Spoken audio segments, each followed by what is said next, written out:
कार्य करता है वो देवता है।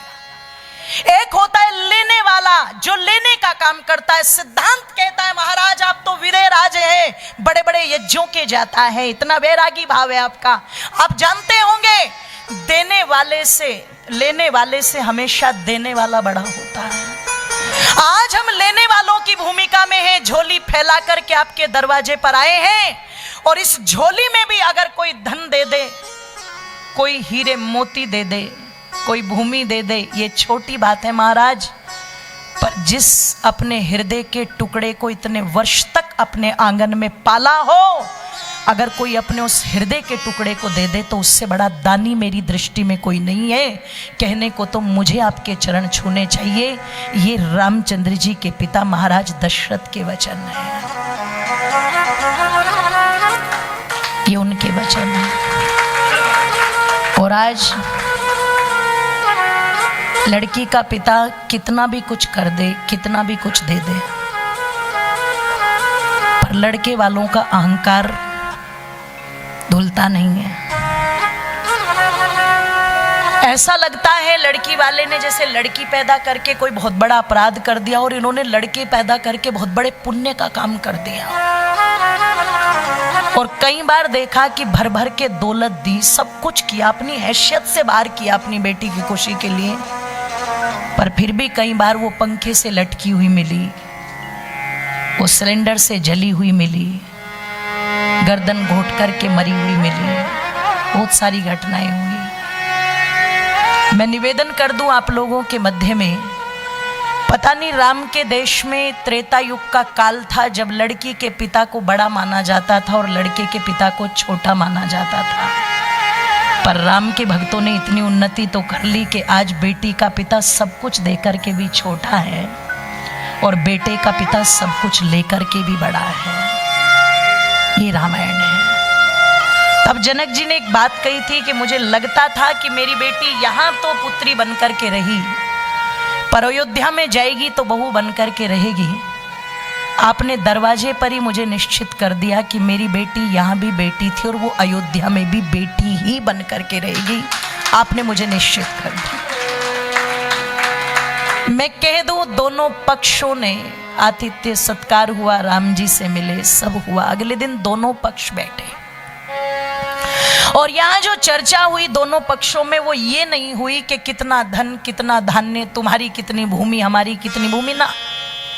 वशिष्ठ जी ने खड़े होकर के रामचंद्र जी की महाराज मनु से लेकर के इक्ष्वाकु, कुक्षी, विकक्षी, प्रदीप, दिलीप, मानधाता, अज, दशरथ आदि आदि राजाओं तक रामचंद्र जी की 35 पीढ़ियों का वर्णन किया। ये खानदान कैसा है।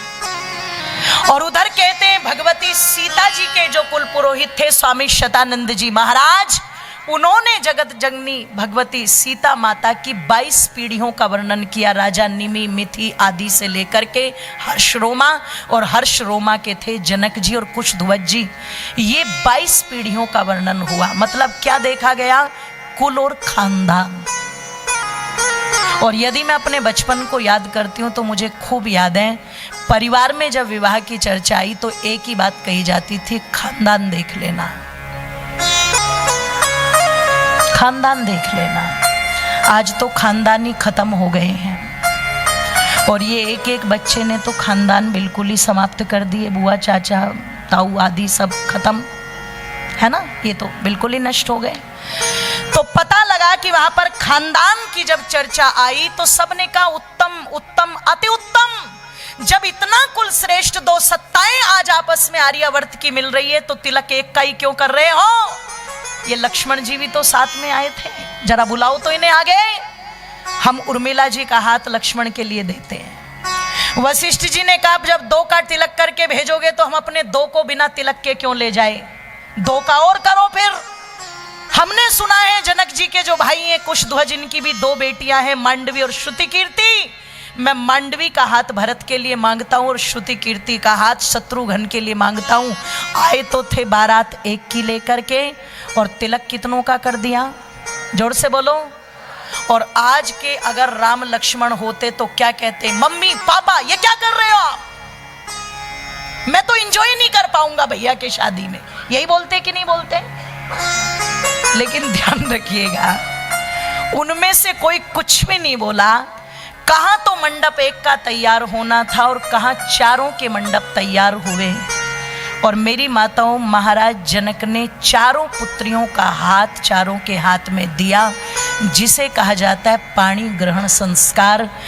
कहा जाता है मार्गशीर्ष अघन मास शुक्ल पक्ष पंचमी तिथि मंगलवार के दिन गोधूली बेला में राम जी का सीता जी के साथ, लक्ष्मण जी का उर्मिला जी के साथ, और भरत का मांडवी के साथ, और शत्रुघ्न का श्रुति कीर्ति के साथ विवाह संस्कार पूरे विधि विधान के साथ हुआ। और जिसके विषय में गोस्वामी जी ने बड़े सुंदर शब्दों में लिखा कि कई गाँव में विधिवत गाट जोरी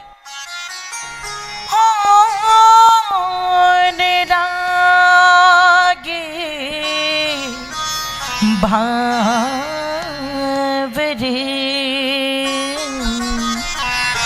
कि राम सिगे सिर सिंदूर देंगे शोभा जाती न के विधि के अरुण पराग जलज भैरी के ससई भूस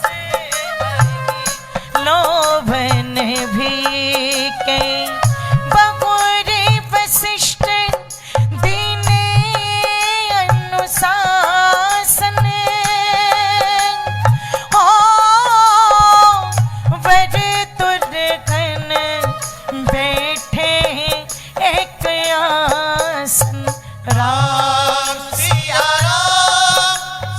राम जय जय राम राम राम सिया सिया राम जय जय राम। एही विधि राम विवाह उठायो ओ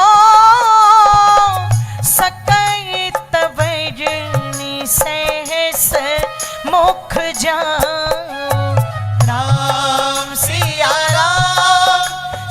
राम जय जय राम राम राम सिया राम जय जय राम। ओ सिया राम जय जय राम, ओ सिया राम जय जय राम। बोलिए स्यवर रामचंद्र भगवान की। की जय। प्रयत्न करें कि जब हम भी अपने घर में किसी का विवाह करें तो ये विवाह संस्कार सामान्य नहीं है, जिससे गृहस्थ आश्रम का निर्माण होना है, जो सबसे ज्येष्ठ और सबसे श्रेष्ठ है। उसमें इतना तो कम से कम कीजिए कि किसी वेद के विद्वान से ही विवाह संस्कार कराइए। और जहां आप सारी की सारी परंपराओं को इतना समय देते हैं तो 2-2.5 घंटे उस विवाह संस्कार को भी दीजिए, ताकि आपके बच्चों की कुछ हद तक तो काउंसलिंग हो सके, कुछ हद तक तो उनको पता लग सके कि इस विवाह संस्कार के अंदर ये जो मधुपर्क विधि है, हस्त प्रक्षालन है, आसन विधि है, ये क्यों है, शिलारोहण की विधि क्यों है, लाजा होम की आहुति क्यों है, उसको पता तो लगे। शिलारोहण की विधि क्या है बताओ?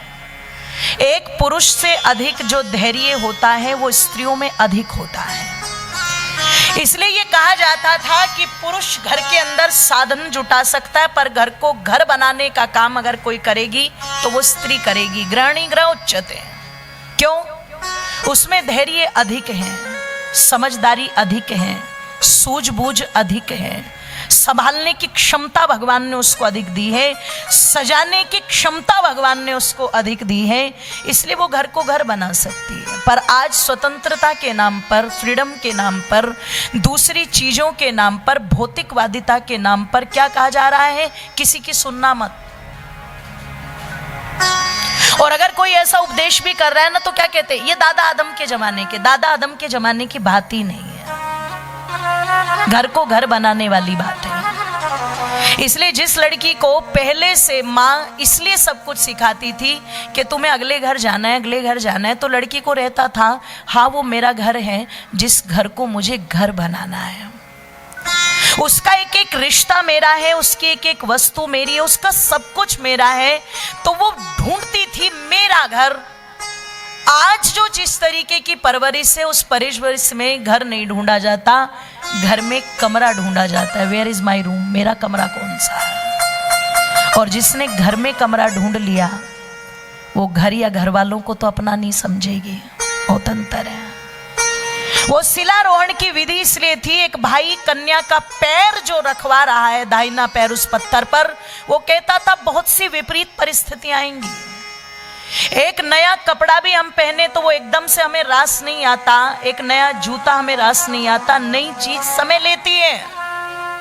वैसे ये नए रिश्ते हैं, ये समय लेंगे, पर तू चट्टान की तरह मजबूत रहना, हिलना मत, स्थिर रहना। ये उपदेश दिया जाता था लड़की को। आज क्या कहा जा रहा है, किसी की सुनना मत। और अगर कोई एक कहे तो कितनी सुनाना, जोर से बोलो। देखो कितनी बढ़िया ट्रेनिंग मिली हुई है, 10 सुनाना। और 10 पे भी बात ना बने तो बोले गाड़ी किस लिए दी है, इसमें बैठ के घर चलिए आना, आगे हम देख लेंगे, I will see you in the court, ये हम देखेंगे। अब आप चिंतन करना, विचार करना, जहां ये सीधे सीधे स्ट्रेट फॉरवर्ड कहा जा रहा हो, क्या वहां पर घर बस जाएंगे? जोर से बोलो। ये मेरठ की घटना ये साधारण घटना नहीं है। और इसमें उस माँ के इंटरव्यू को सुनना जो उसकी माँ थी, और पिता को भी सुनना। जिसकी परवरिश ऐसे हुई है वो फिर ऐसी ही बनेगी, ध्यान रखिएगा। मैं कह दूं आप लोगों के मध्य में, एक वो है कि पति बाहर नौकरी कर रहा है तो चलो तीसरे को ढूंढो।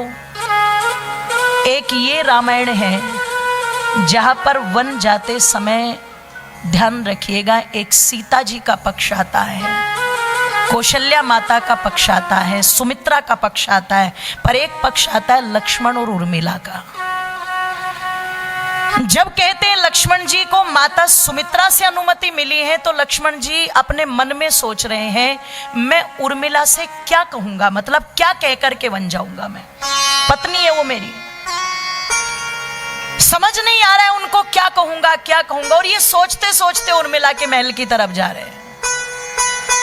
पर लिखते महर्षि वाल्मीकि कि जैसे कक्ष में प्रवेश किया तो उर्मिला बैठी हुई है, वो आई, पैर छू करके प्रणाम किया लक्ष्मण जी को, और एक बात उर्मिला ने कह दी, नाथ हो गई तैयारी चलने की। अब लक्ष्मण जी जो सोच रहे थे वो तो सब भूल गए। मुंह से क्या निकला, उर्मिला तुम भी चलना चाहो तो चलो, भाभी माँ भी साथ जा रही है। उर्मिला ने जो उत्तर दिया, मुझे धरती पर ऐसा उत्तर देने वाली नारी मिली नहीं आज तक। उर्मिला जी कहती है लक्ष्मण जी से, सेवा करने जा रहे हो या भ्रमण करने जा रहे हो? कि देवी 14 वर्ष भैया के चरणों में पड़ा रहूंगा, सेवा करूंगा। तो बोले नाथ जब आप सेवा करने जा रहे हो तो मुझ भार को अपने साथ क्यों ले जा रहे हो? अगर मैं आपके साथ गई तो आपकी चिंता मुझ में भी रहेगी, आप मेरी भी चिंता करोगे, और यदि आपका ध्यान मेरी ओर रहा तो आप उस सेवा से वंचित रह जाओगे और मैं पाप की भागी बन जाऊंगी। मैं आप भाइयों की सेवा में नहीं आना चाहती, मैं पाप की भागी नहीं बनना चाहती। इसलिए 14 वर्ष आप वनों में रह करके अपने भाई की सेवा करें। और जो ये बूढ़े माँ बाप आज गिर पड़े हैं एक टूटे हुए वृक्ष की भांति, 14 वर्ष में इनको बल प्रदान करने का काम करूंगी, मैं इनकी सेवा करूंगी। और मैं ये वचन देती हूं कि मैं 14 वर्ष तक मिथिला की तरफ पैर करके भी नहीं सोऊंगी। जिस दिन मेरी ससुराल में सब कुछ ठीक होगा, मैं उस दिन मिथिला में अपने माँ बाप के दर्शन करूंगी, उससे पहले कभी मिथिला नहीं जाऊंगी। आप चिंतन करना, एक ये भी पक्ष है 14 वर्ष बिना पति के जो अपने सास ससुर की सेवा में रह गई हो। और आज की लड़कियां अच्छी तरह जानती हो क्या कहेंगी, आज अगर कोई ऐसा संकल्प लेगी तो क्या कहेगी, ये तो पागल है, मेंटल है, क्रैक है, ये तो पति छोड़ के चला गया और ये यहां पड़ी हुई है।